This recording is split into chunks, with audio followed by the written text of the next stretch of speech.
तो बच्चों इस वीडियो में डिस्कस करेंगे क्लास 9th का जो पेपर हुआ था मॉर्निंग शिफ्ट का मैथमेटिक्स का मिड टर्म एग्ज़ाम का सेशन 2024-25 का उसके सॉल्यूशन को। तो चलो देख लो फटाफट कितना राइट किया कितना रॉन्ग। ओके, क्वेश्चन नंबर 1 आपका 125 की पावर -1/3 का मान निकालना था। ठीक है, तो यहाँ पर क्वेश्चन लिख दिया गया है 125 का एलसीएम निकालोगे आएगा 5 × 5 × 5 यानी कि 5 कितनी बार आ गया 3 बार गुणे पावर -1/3 3 से 3 जाएगा कट। ठीक है, 5 की पावर -1। अब ऐसा ऑप्शन यहाँ पर है ही नहीं तो इसे हम लिख सकते हैं 1/5। ये आपके असेसमेंट का क्वेश्चन है। ठीक है, तो फर्स्ट में आपका सी ऑप्शन है। ठीक है, दोनों मीडियम में ध्यान रखना, सी ऑप्शन है फर्स्ट में। ठीक है, क्लियर है। अगला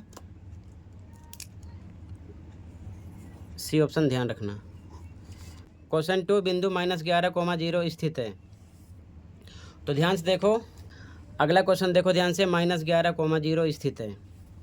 तो चतुर्थांश से मतलब नहीं है। यहाँ पर देखो ये आपका x है और ये y है। तो -11 x है और 0 कितना है y है। तो ध्यान से देखो, जहाँ पर 0 है उस अक्ष पर नहीं स्थित होगा। तो 0 y पर है, y पर नहीं होगा, बच गया x यानी कि x पर होगा आपका। ठीक है, तो यहाँ पर आपका ए ऑप्शन हो गया क्वेश्चन नंबर 2 में। अगला 3 संरेखीय बिंदुओं से डैश रेखा या रेखाएं खींची जा सकती हैं। अगर वो संरेखी हैं तो ये आप असेसमेंट में किए हो, एक ही लाइन के ऊपर जाएंगी वो। ठीक है, ध्यान रखना, क्लियर है। तो एक रेखा होगी, ए ऑप्शन हो जाएगा इसमें। ठीक है, ये चीज़ ध्यान में रखना। अगला एक त्रिभुज की दो भुजाएं 15 और 11 सेंटीमीटर है व इसका अर्धपरिमाप 19 है। तीसरी भुजा का माप है। अब ध्यान से देखो, आपको फॉर्मूला पता है अर्धपरिमाप का, a + b + c बटे में 2 s बराबर होता है। s क्या होता है अर्धपरिमाप। ठीक है, s आपको पता है, अर्धपरिमाप कितना है 19 रख देंगे इधर। a एक 15 मान लेते हैं, दूसरा 11, c का पता नहीं है क्योंकि निकालना तीसरी भुजा, बटे में 2 बाई 1 लगा के क्रॉस मल्टीप्लाई। 19 का किससे गुणा होगा 2 से, इधर आ जाएगा 15 में 11 जोड़ो 26 + c, ये हो गया 19 दूना 38 बराबर 26 + c। नंबर को इधर भेजो तो 38 - 26 हो जाएगा बराबर c। अब इसको घटाओगे तो कितना आ जाएगा 12। ठीक है, बराबर c, तो c का मान आएगा 12। ठीक है, ये आपका हो गया सी ऑप्शन यहाँ पर। ठीक है, अगला क्वेश्चन, इनमें से कौन एक आवर्ती दशमलव प्रसार का उदाहरण है। तो बी ऑप्शन है। ठीक है, बढ़ रहा है 0.666 एम। ठीक है, यहाँ पर आपका बी ऑप्शन हो जाएगा। क्लियर है। आगे निम्नलिखित में से कौन y अक्ष के समांतर एक रेखा का समीकरण है। तो यहाँ पर आपका ए ऑप्शन हो जाएगा, x बराबर 7। ठीक है, ये समांतर होगा। ठीक है, ये चीज़ ध्यान में रखना। अगला त्रिभुज पी क्यू आर में पी क्यू बराबर क्यू आर है और एंगल पी क्यू आर बराबर 50 डिग्री है। एंगल पी आर क्यू का माप है। अब ध्यान से देखो, ये त्रिभुज पी क्यू आर हो गया। ठीक है, दे रखे हैं पी क्यू, ये वाली साइड बराबर है किसके, क्यू आर के, इस साइड के क्यू आर के इसके इक्वल है। तो ध्यान से देखो, हमें पी आर क्यू ये एंगल निकालना है। ठीक है, तो हमको पता है कि P बराबर किसके होगा एंगल R के, क्योंकि बराबर भुजाओं के सम्मुख कोण है आपस में बराबर होंगे। तो यहाँ पर हम लिख लेते हैं P angle P + Q + R बराबर 180 के होगा, क्योंकि त्रिभुज के तीनों कोणों का योग 180 होता है। ठीक है, तो P अगर हम x मानते हैं तो ये भी x होगा क्योंकि बराबर होता है। और Q का पता है, Q कितना दिया क्वेश्चन में देखो 50, यहाँ पर 50 रख दिया, + x बराबर 180 के।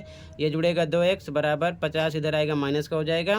तो 2x बराबर 180 में से 50 जाएगा 130, तो x बराबर यहाँ पर 65 आ जाएगा, यानी कि x बराबर आपको 130 बटे कितना कर देना है 2। ठीक है, 130 बटे 2 करोगे तो डिवाइड करो कितना आ जाएगा 65। यहाँ पर आपका डी ऑप्शन हो जाएगा इसमें। ठीक है, ऑप्शन नंबर डी राइट है। क्लियर है। आगे देखो ध्यान से, y अक्ष से बिंदु -2 -7 की लांबिक दूरी है। अब देखो y अक्ष की बात कर रहा है, ये आपका x है और ये y है। तो y के लिए केवल x वाला आंसर होगा और x के लिए y वाला होगा। तो y के लिए x वाला आंसर होगा -2, लेकिन ध्यान रखना कभी भी नेगेटिव नहीं होता है, पॉजिटिव में रहता है। तो यहाँ पर आपका हो जाएगा +2। ठीक है, डी ऑप्शन हो जाएगा। ठीक है, इसमें आपका डी ऑप्शन हो जाएगा। क्लियर है? आगे देखो ध्यान से, समीकरण x प्लस 2y बराबर 4 का एक हल है। तो यहाँ पर हम ए ऑप्शन लगा रहे हैं क्योंकि ए इसीलिए राइट हो रहा है, 0 है 2 है, ये आपका हो गया x, ये हो गया y। अब इक्वेशन लिख लो, x प्लस 2y बराबर 4, x पर रखो 0, 2 पे 2, y पर रखो 2, तो सोल्व करोगे दोनों तरफ इक्वल आएगा, बाकी इन तीनों से नहीं आएगा, तो यहाँ पर आपका ए ऑप्शन हो जाएगा। ठीक है, ध्यान रखना। अगला इसका मान पता करना है, तो पहले गुणा कर लेते हैं। 2 को 7 से गुणा करो, आ जाएगा 14। ए 2 है, ए 3 है, पावर जुड़ जाएगी, 2 3 5, ए की पावर 5। अब बी पर आ जाओ, बी 3 है, बी 3 है, 3 3 6, पावर जुड़ जाएगी 6, तो 14, ए की 5 पावर और बी की 6, डी ऑप्शन राइट हो जाएगा यहाँ पर आपका।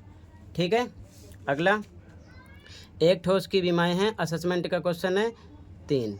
ठीक है, यहाँ पर 3 आ जाएगा, सी ऑप्शन। अगला देखो, एक समबाहु त्रिभुज का क्षेत्रफल 16√3 वर्ग सेंटीमीटर है, इस त्रिभुज का परिमाप है। तो देखो क्षेत्रफल दिया, एरिया रख दिया, कितना 16√3, फॉर्मूला होता है समबाहु त्रिभुज का √3/4 ए स्क्वायर, ए क्या है साइड, √3/4 ए स्क्वायर बराबर 16√3 के। अब ध्यान से देखो यहाँ पर आपको, अब देखो ध्यान से आगे, यहाँ बाई 1 लगा सकते हो, क्रॉस मल्टीप्लाई करोगे तो आ जाएगा इधर √3 ए स्क्वायर, इधर 16√3 गुणे 4 हो जाएगा। ठीक है, दोनों तरफ √3 से √3 कट जाएगा, इधर ए स्क्वायर बचा, इधर 16 और 4, 16 को 4 से गुणा करो 64 आ जाएगा। तो ए बराबर स्क्वायर हटेगा, रूट लगेगा, 64 किसका वर्गमूल है, 8 का, ए आ गया 8, यानी कि भुजा है। आंसर नहीं है, परिमाप पूछे हैं, तो समबाहु त्रिभुज का परिमाप होता है यानी पी पेरीमीटर बराबर 3a, या लिख सकते हो 3 गुणे भुजा, 3 पे 3, ए आ गया 8, 3 8 24 आ जाता है इसका आंसर। ठीक है, तो यहाँ पर आपका बी ऑप्शन हो गया। ठीक है, अगला क्वेश्चन रैखिक समीकरण x प्लस 2y बराबर 5 के हल हैं, तो अनेकों हल होंगे, अनंत हल, डी ऑप्शन हो जाएगा। ठीक है ना, इन्फिनिट। ठीक है, अगला परिमेय संख्या 7/9 के समतुल्य हैं, तो 7/9 को अगर हम 3/3 से गुणा करेंगे, 7 3 21 आएगा, 9 3 27, तो 21/27 आपका ए ऑप्शन हो गया यहाँ पर। ठीक है, ऊपर नीचे सेम नंबर से मल्टीप्लाई करना होता है। आगे देखो, एक्स अक्ष के अनुदिश बिंदु 4-4 के प्रतिबिंब बिंदु के निर्देशांक हैं, तो मैंने आपको मेंटल मैथ वाली बुक में करवाया था, चैप्टर 3। ठीक है, अगर इन्होंने बात किया एक्स अक्ष की, तो एक्स अक्ष वाला नंबर सेम रहेगा। अब ये 4, -4 है, ये एक्स है और ये वाई है, तो एक्स वाला सेम लिखते हैं, वाई का निशान बदलता है, तो -4 + 4 हो जाएगा, 4, 4 यानी कि सी ऑप्शन हो गया यहाँ पर। ठीक है, ऑप्शन नंबर सी, ये चीज़ ध्यान में रखना। क्लियर है? आगे यूक्लिड के अनुसार सभी समकोण एक दूसरे के बराबर होते हैं, ये है एक, क्या है, अभिधारणा है, सी ऑप्शन राइट है। क्या है ये, पोस्टुलेट। ठीक है, सी ऑप्शन है। अगला, एक त्रिभुजाकार मैदान की भुजाओं का अनुपात 3-5-7 है, तो इसका परिमाप 300 मीटर है, तथा इसका परिमाप 300 मीटर है, इसकी सबसे लंबी भुजा। तो अगर देखो ध्यान से, हम यहाँ पर मान लेते हैं 3x है, 5x है और कितना है, 7x है, बराबर परिमाप किसके होगा, 300 के दे रखे हैं, ये हो जाएगा 5 3 8 7 15x बराबर 300 के, तो x बराबर 300/15 डिवाइड करो, 15 दूना 30, 20 आ गया। इसमें सबसे बड़ा नंबर यही दिख रहा है, तो यही होगा सबसे बड़ा, तो 7x बराबर 7 पे 7, x की वैल्यू कितना रख सकते हैं, 20, कितना आएगा, 2 7 14, 140। ठीक है, ये आंसर आ जाएगा आपका। ठीक है, यहाँ पर अगर यहीं पर पूछ लेते सबसे छोटा, तो हम 3 पर रखते, 3x पर रखते यहाँ पर वैल्यू। ठीक है, 3x पर रख के निकाल देते, ध्यान रखना। तो यहाँ पर आपका डी ऑप्शन हो जाएगा 140। ठीक है, सबसे लंबी भुजा। आगे देखो ध्यान से, दी गई आकृति में AD एक माध्यिका है, BAD का मान है। देखो ये बराबर भुजा दे रखे हैं, ये भी बराबर भुजा है, तो बराबर भुजा के सम्मुख कोण बराबर होते हैं। अगर ये 50 है तो ये भी कितना होगा, 50। अब पूरे त्रिभुज में तीनों कोणों के होगी, यानी angle A plus angle B plus angle C बराबर किसके होगा, 180 के।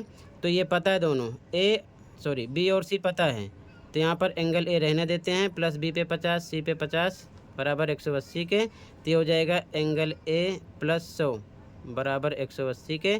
तो एंगल A बराबर ये 100 इधर आकर माइनस हो जाएगा, कितना मिलेगा एंगल A आपको, 80।